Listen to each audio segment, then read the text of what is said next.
I'm a huge fan of doing a little, a lot.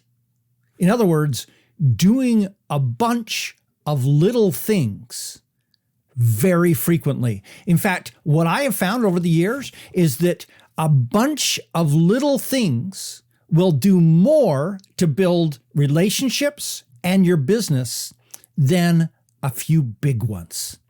And so one of the things I'm going to say at the very end of all this is I suggest you actually carve out some time in your week to do a few little things over and over and over again in your business. Okay, so let me show you some examples of some little things that I and others do very successfully to build business.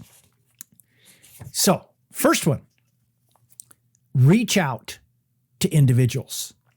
So what I'm saying here is to actually don't just send somebody an email. Don't just send somebody a comment on their social media.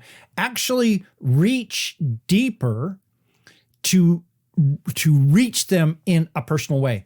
Sometimes that involves a phone call. Sometimes that involves snail mail, all kinds of things. So those people can be customers. Customers love it, especially as a person who follows me. You're probably some kind of expert. To actually get a call from an expert, they love that. Even if you go to voicemail, they'll find it be very interesting. Followers, so people who follow you on social media. To reach out directly to somebody who is on a regular basis commenting on your posts and things like that, that can be huge in terms of creating a relationship. Next, potential partners. So competitors, other business people, people who have your audience on their list. You'll probably make more money doing this well than almost anything else you can do. Sometimes it's hard, but it's incredibly powerful. All right, here's the next thing. This one's a little longer than just writing a quick thank you note, but create a new email lead magnet. So say that again. To create a new email lead magnet. There we go. I said it correctly this time. And so I've talked about this a lot. Email lead magnets, often 3 to 5 pages, something that you can do in a couple of hours. I suggest you do this on a regular basis so that you're constantly building your library of new email lead magnets for people to sign up for. Next, hey, go look at your analytics, find a post that hasn't been out, that's been out for a while, and then improve or update it.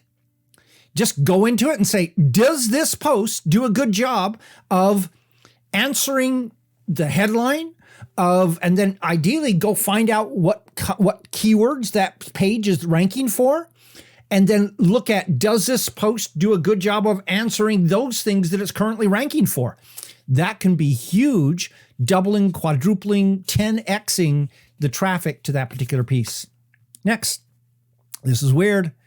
Take selfies. And I'm not necessarily saying take selfies and post them all over the place, but isn't it amazing when you see these people? I don't like having pictures taken of me much. I never have.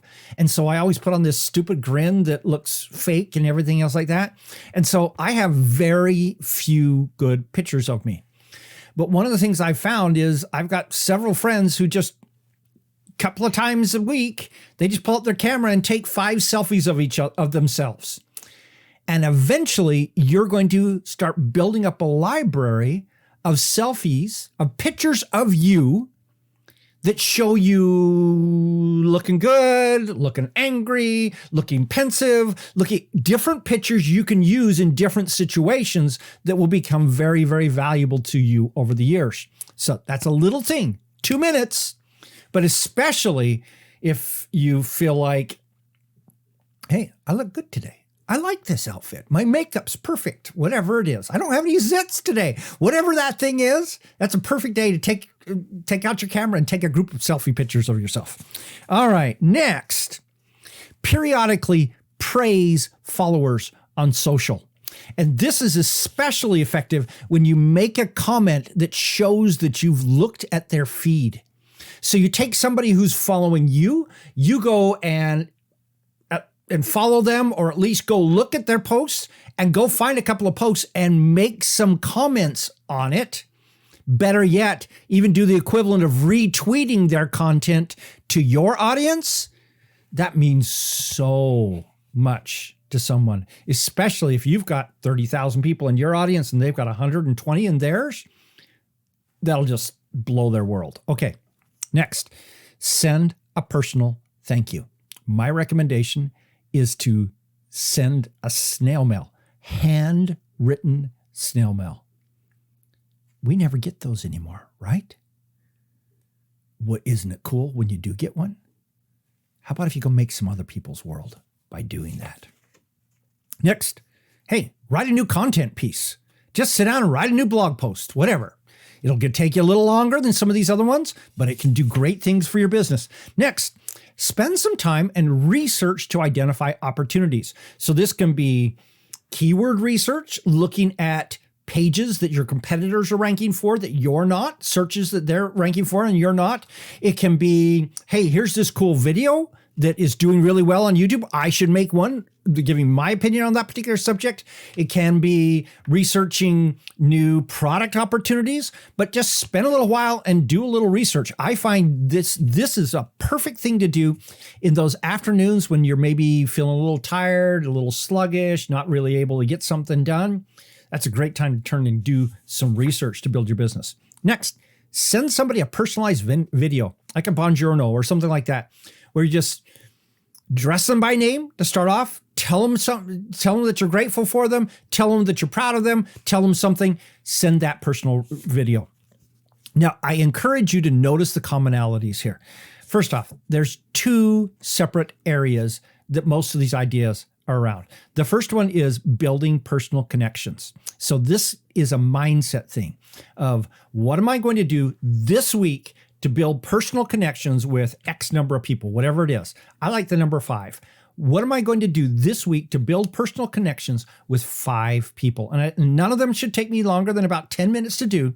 But what could I do most effectively to impact that particular person? The other category of these was content. Content is a great method of getting a lot from doing a few little things over and over again. Create some more content is incredibly valuable. My recommendation to you is this: carve out time to do impactful little things. My recommendation is about half an hour a day.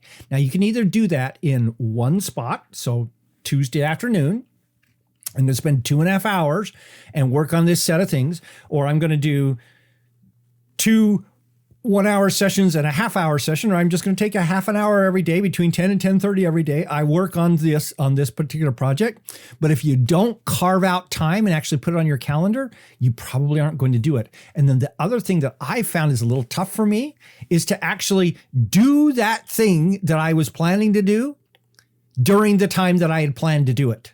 Don't say, oh, I've got other important things to do. Well, guess what? There are few things that are more important than building personal relationships with your audience. We were just having a conversation, a group of us, and one of the things we were talking about is iOS 15 and the things that are happening with privacy regulation and everything else like that. And one of the points that was made is the thing that will continue to exist and be incredibly powerful over time is the relationships you build. Privacy is trying to make it so that people can't just start reaching out to people who they don't know and start dealing with them in different ways. You build those personal relationships, that is going to become, it already is, a competitive differentiation. It's going to become even more powerful as the years go on. Focus on how to do that, and your business will be better. Let me know your thoughts. What are some little things that you do a lot that have been particularly helpful for you? Put those in the comments. I'd love to know what they are. This is Don Crowther saying, just go do this stuff.